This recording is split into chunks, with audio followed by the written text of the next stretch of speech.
सुखी हो जाएं, सब प्रेमी हो जाएं, सब पर भगवान की कृपा बरसे।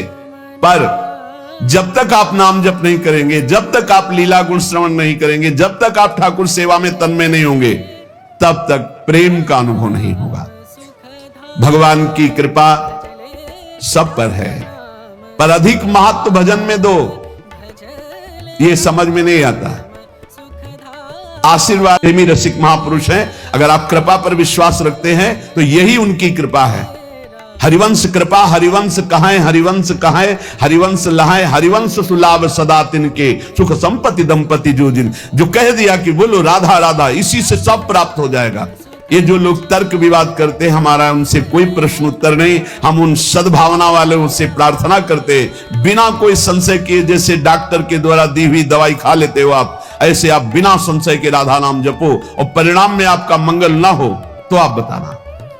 अरे पूरा भजन हो जाने की बात जाने दो, थोड़ा भी भजन होगा तो आपके जितने नाम राधा नाम लिखे हुए रजिस्टर में इतने, क्योंकि भाई जी महाराज संपूर्ण ग्रंथों का संपादन करने वाले बड़े ज्ञानी महात्मा हैं, अनुभूत महात्मा है भाई जी। आज तक किसी एक शब्द पर संशय नहीं हुआ। कह रहे हैं कि अन्य साधनों की तरफ मत जाना, ना किसी ये साधन से प्रेम होगा और ना किसी के प्रलोभन से आना कि मैं तुम्हें प्रेम करवा दूंगा, आओ नहीं। किसी के प्रलोभन में मत आना, किसी साधन को मत पकड़ना। ये होगा भगवत कृपा से, भगवत प्रेमी महात्माओं के द्वारा दी हुई उपासना से। नाम लीला गुण गायन सेवा, हमारे शब्दों को पकड़ लो।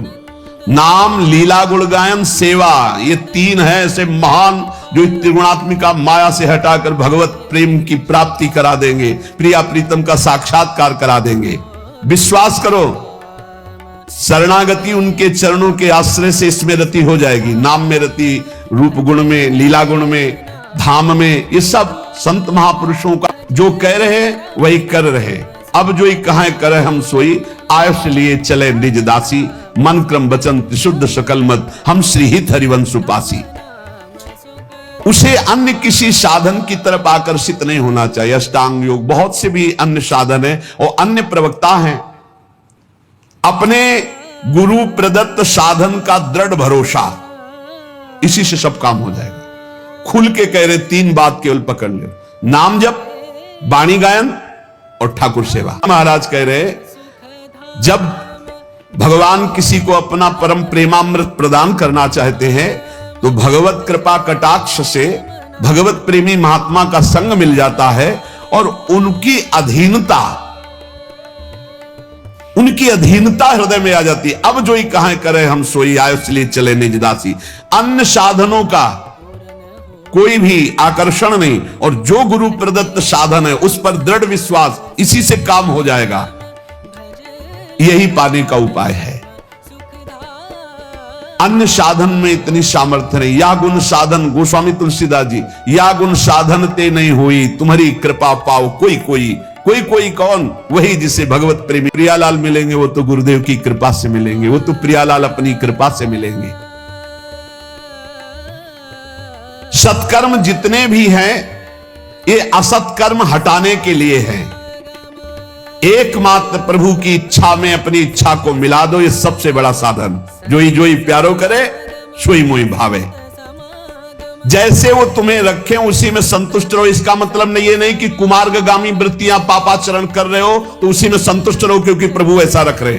ऊपर कह दिया गया, सतपथ को छोड़कर कुपथ में चलने वाला साधक नहीं होता। सतपथ में चलते हुए जैसी परिस्थिति है, जैसी स्थिति है, मेरे प्रभु के द्वारा दी हुई है, हम अन्य किसी का आश्रय नहीं लेते, आगे बढ़ते चले जाते, तो उसके हृदय में प्रभु के प्रेम की प्यास बढ़ जाती है।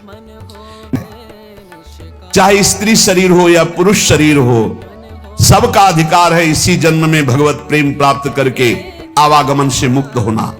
पर काम गंध का लेस मात्र भी दोष नहीं रह जाना चाहिए। प्रीतम के सुख की भावना करने के लिए देह सुख का त्याग, अपने सुख का त्याग और महान दुखों को गले लगाने का अभ्यास। घबराना नहीं चाहिए, भयभीत नहीं होना चाहिए। दुख के लिए भयभीत नहीं, आओ तुम्हारा स्वागत है दुख, क्योंकि मुझे पता है तुम प्रभु की शरणागति पुष्ट करोगे और प्रभु का भजन बढ़ाओगे।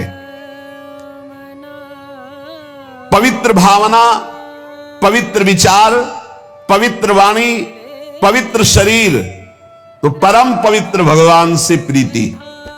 फिर सुन लो, दुख को गले लगाने की सुदृढ़ भावना, जिससे लोग घबराते हैं, प्रेमी उसे गले लगाने के लिए। अब इस शरीर से अपने सुख भोग की कोई चेष्टा नहीं, क्योंकि ये धरोहर है प्रभु की।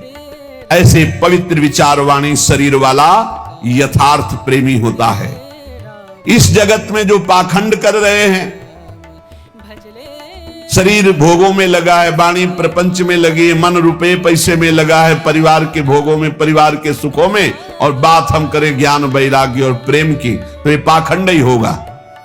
अंतर की वृत्ति से प्रभु में नहीं लगे तो पाखंड ही होगा। आज घाटा हो रहा है सत्संग का, क्योंकि वाणी अपवित्र हो गई। कैसे? विचार अपवित्र है। विचार क्या? श्री कृष्ण से उनको भगवत लीला के रहस्यों का ज्ञान कैसे हो जाएगा?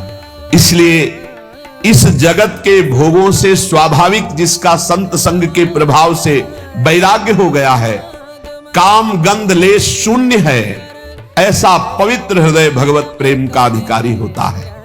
बहुत कम समय है जीवन का, और इसी जीवन में हमें भगवत प्रेम प्राप्त करना है।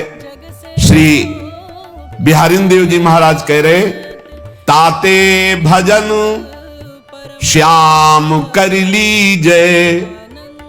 हे भैया, इसलिए भजन श्याम सुंदर का कर लो, बिहारी जी का कर लो। बोले किस लिए? बोले जिस शरीर से तुम बहुत प्रेम कर रहे हो, जिस शरीर के लिए तुम पाप आचरण कर रहे हो, जिस शरीर को तुम मैं माने हुए हो, बीट क्रमी भस्म सहजता के गुण तब ही कहा ले की जय। काहे को इतना शरीर को प्यार करते हो कि पापाचरण में उतर गए, मनमानी भोगाचरण करके पाप कमा रहे हो? इस शरीर किसी काम में नहीं आएगा। अगर नाम जप नहीं कर रहे, भगवत आराधना नहीं कर रहे, तो क्या होगा तुम्हारे जीवन का? ऐसे ही घटत अम्बु अंजलि लो, तैसे यह तन छीजे। जैसे अंजुली कस के बांध लो, पानी भर लो, तो आप देखोगे आप बांधे ही रहोगे और वो पानी खत्म हो जाएगा।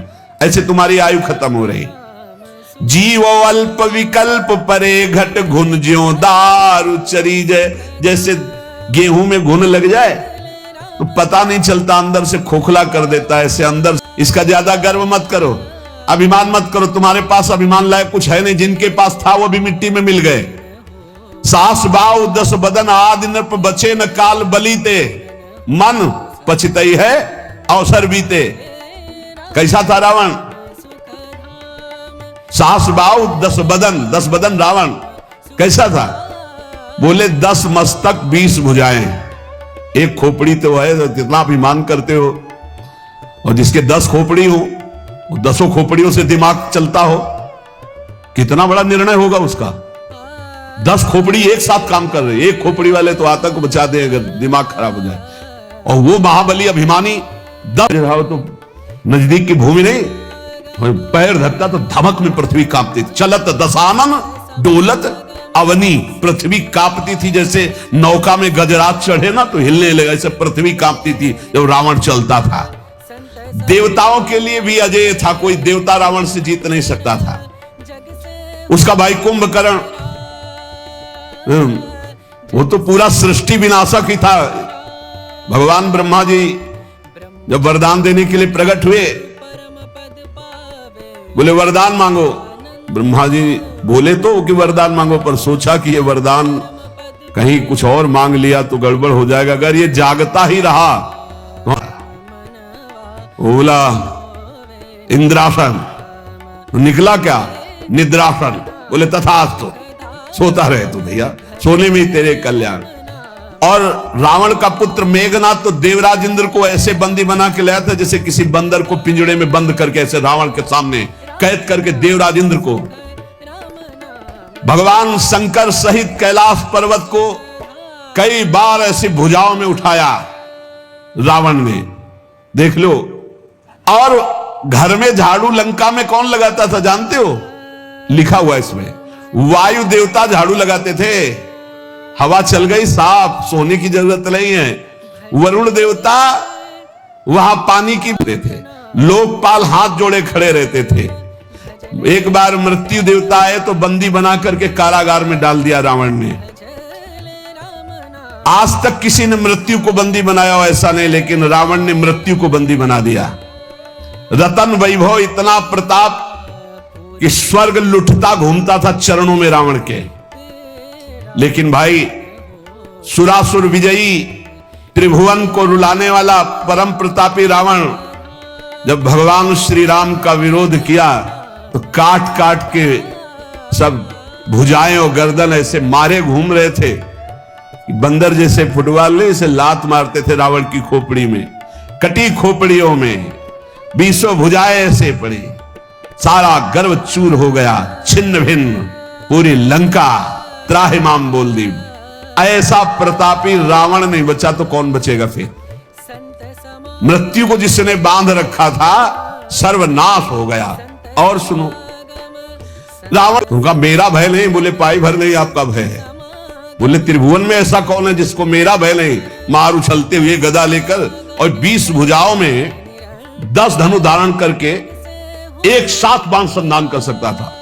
वो 1000 भुजाओं में 500 धनुष धारण करके एक बार संधान कर सकता था।